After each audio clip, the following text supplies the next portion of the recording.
मोदी तगड़ो हो जा तगड़ो ये बारह दे झंडा दे ले पाकिस्तान को झंडो ही मुजाहिदन को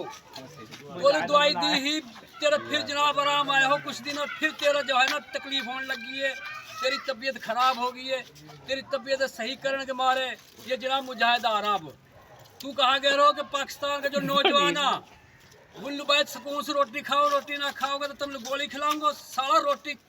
तू खा, गोली खिलाने को ठेको तो मुसलमान ले रखो है। मुसलमान को काम यही है कि जो सीधो ना हो बाकी गोली मारो साला के सीधे, क्योंकि मुसलमान का काम है बादशाहत करो। अगर भाई वे ना माने उसके मुसलमान हो, मुसलमान ना हो तो उसको कहो हमारे ताबे हो जाओ, ताबे ना हो तो फिर सीधा हो जाओ, गोली खान लूँ, गोली खान को ठेको। इन बाबा ने ले रखो है, मोदी तेने ना ले रखो, तेरे मारे हमने मुजाहिद तैयार कर लिया 12 और अपना बिलो कर ले, जहाँ ते पर दुब को जा दुबक जा मैं आगा हाँ अच्छा कहा पाकिस्तान जिंदाबाद।